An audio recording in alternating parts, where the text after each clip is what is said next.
Very good morning, students. Today we will start second chapter. We are not afraid to die if we can all be together by Gordon Cook. Gordon Cook is the author of the chapter. He tells us about the thrilling voyage, sea voyage in this chapter. Starts with the author dream. Author का dream क्या था? Gordon Cook author dream to imitate Captain James Cook round the world voyage.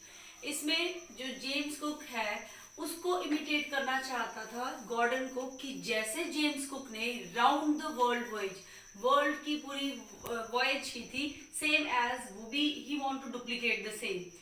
Spend 16 years in planning. 16 years वो लगाता है plan करने में कि उसको कैसे सी वॉयज पर जाना है और कहाँ कहाँ जाना है, सब टोटल प्लानिंग करता है। Get built a boat wave walker weighing 30 ton and 23 meters in length. उसके बाद वो एक बोट रेडी करता है जिसका नाम रखते हैं वेव वॉकर, जिसका वेट होता है 30 टन एंड 23 मीटर उसकी लेंथ होती है।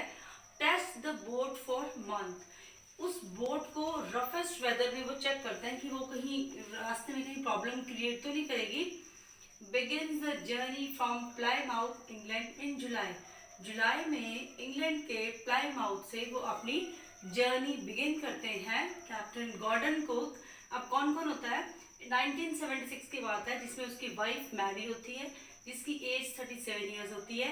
उसका सन जॉनथन जो कि 6 इयर्स का था। उसकी डॉटर सुजेन जो कि 7 इयर्स की थी।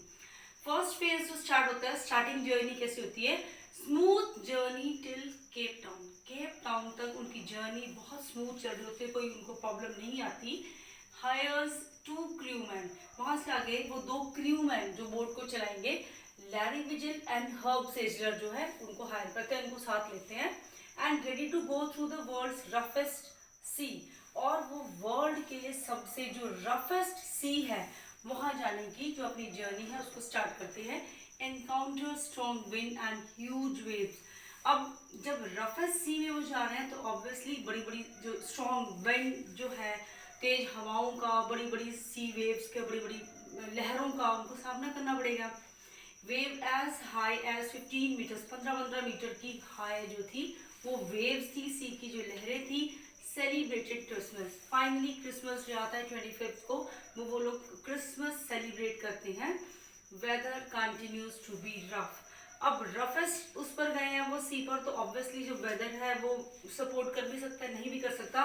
वहां पर जो वेदर है वो कंटिन्यूसली रफ होता जा रहा है, खराब होता जा रहा है। क्रिसमस 25 को सेलिब्रेट किया। 2 जन तक क्या होता है? Weather worsen. बहुत ज़्यादा जो वेदर था वो बहुत खराब हो जाता है। Huge waves rising. बड़ी बड़ी जो लहरें थी वो उठने लग जाती हैं वहां से, समुद्र में से। And took precautions slow down the boat. उन्होंने बहुत ज़्यादा, कैप्टन जो कुक थे उन्होंने बहुत प्रिकॉशंस ली, उन्होंने अपनी बोट को बहुत स्लो डाउन किया। ड्रॉप स्टॉर्म जिप को नीचे किया उन्होंने ताकि बोट को बचाया जा सके। एंड वियर लाइफ जैकेट्स, और अपनी लाइफ जैकेट्स उन्होंने वियर कर ली। सी बिग वेव्स। फिर उन्होंने देखा कि बड़ी बड़ी जो वेव्स हैं वो आती जा रही हैं। Wave strikes the deck of the boat. और जो वेव्स हैं वो क्या करती हैं, जो बोट का डेक पार्ट, जो आगे वाला फ्रंट पार्ट होता है, डेक पार्ट होता है, उसको स्ट्राइक करती है। बड़ी बड़ी लहरें उसको स्ट्राइक कर रही हैं। Boat is full of water. और क्या होता है, डेक का जो फ्रंट, उसका बोट का जो डेक पार्ट होता है वो स्मैश हो जाता है, वो टूट जाता है और पानी की जो लहर है वो बोट के अंदर एंटर कर जाती है। Narrator badly injured.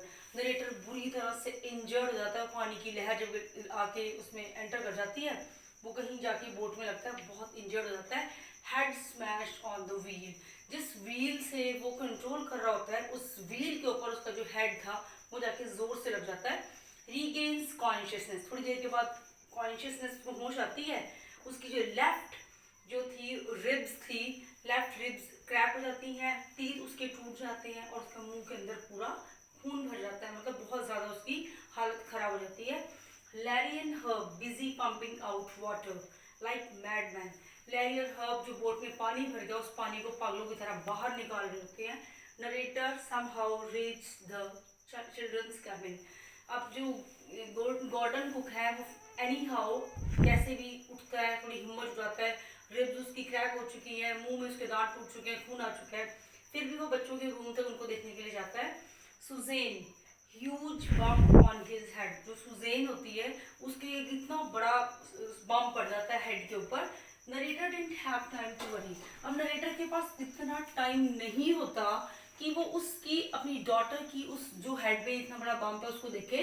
Comes back to deck, वो फ्रंट पार्ट पे जाता है बोर्ड के डेक पार्ट पर, मेक रिपेयर्स, जितनी रिपेयर की उसको जरूरत है वो करता है। यूजेस रिजर्व इलेक्ट्रिक पंप, उसमें जो इलेक्ट्रिक पंप है वो भी काम नहीं कर रहा, जो शॉर्ट सर्किट की वजह से सब कुछ डैमेज हो गया। एक रिजर्व के अंदर इलेक्ट्रिक पंप उन्होंने 4 रूम में रखा हुआ था, उसको वो यूज करते हैं।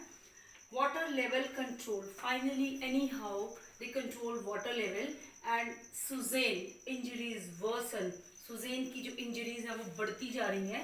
कट ऑन आर्म, उसकी आर्म के ऊपर भी कट लग गया, उसकी आई बहुत ज्यादा स्वोलन हो गई। But children raise his father spirit, बच्चों ने अपने फादर की स्पिरिट को बढ़ाया, उसको बहुत ज्यादा हिम्मत दी, हौसला दिया। 3 जैन को बोट बहुत बुरी तरह से डैमेज हो चुकी थी। Realises only way to be safe to reach the small island, अब कैप्टन गॉर्डन को ये समझ में आ गया था कि अगर वो जल्दी से जो दो उनके हिसाब से छोटे छोटे 2 आइलैंड होने चाहिए थे, अगर वो सेफली वहां पहुंच गए तो वो बच सकते हैं, अदरवाइज कोई भी उनका बचने का स्कोप नहीं था, बिकॉज बहुत बुरी तरह बोट डैमेज हो गई थी। January 4 को captain and crewman have been pumping out of water for 36 hours, captain और जो क्रूमैन थे दोनों, हर्ब एंड जो लैरी थे, वो पानी निकाल रहे लगातार 36 घंटे से, वो बोट में से पानी निकाल रहे, क्योंकि जब बोट का डेक पार्ट ही टूट गया तो सारा पानी अंदर भर गया उसके अंदर। लिटिल वाटर इन बोट, और फाइनली बहुत थोड़ा पानी उसमें रह गया।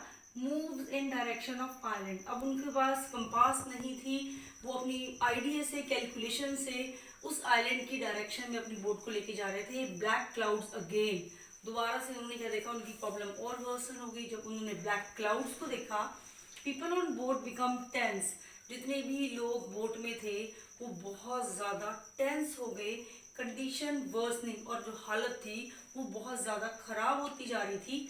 लेकिन इतना सब कुछ होने के बाद भी चिल्ड्रंस रिएक्शन, बच्चों की रिएक्शन क्या थी, जो गॉर्डन कुक के दोनों बच्चे थे।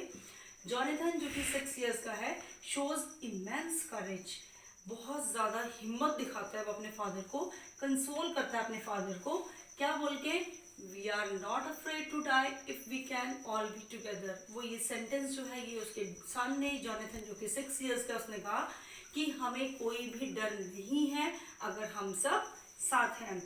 अब words a source of inspiration, जो फादर है, जो गॉर्डन कुक है, वो बहुत ज़्यादा मोटिवेट हो जाता है अपने बच्चे की इस बात से, और उसके अंदर एक न्यू एनर्जी, एक नई उत्साह की लहर उसके अंदर दौड़ पड़ती है।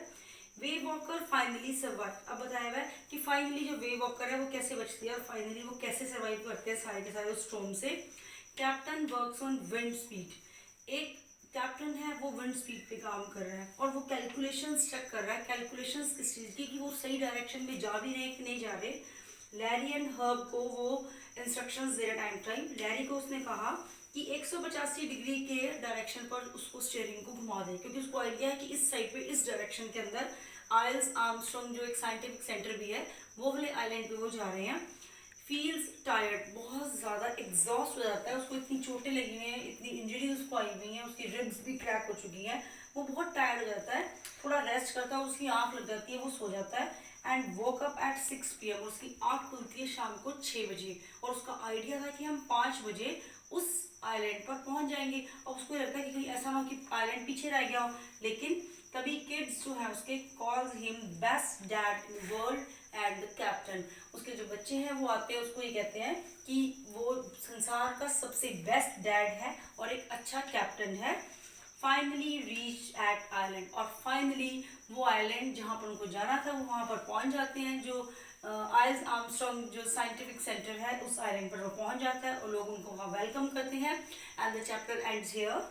The message we get from this chapter, courage, हिम्मत, प्रेजेंस ऑफ माइंड, हमारी प्रेजेंस ऑफ माइंड जो भी होगी, दिमाग की हमारी एकदम प्रेजेंस जो है, एंड विल, और हमारी एक किसी भी काम को करने की विल, जो हमारी डिटर्मिनेशन, जो हमारी इच्छा, जो हमारा दृढ़ संकल्प, टुगेदर, ये सब चीजें अगर एक साथ हो, together can make things easy. सारी चीज़ों को ये बहुत आसान बना देती है एंड अ पर्सन सक्सेसफुल। और जो पर्सन है वो हमेशा सक्सेस प्राप्त करता है, सक्सेसफुल होता है। ये इसका मैसेज है। Thank you and have a nice day.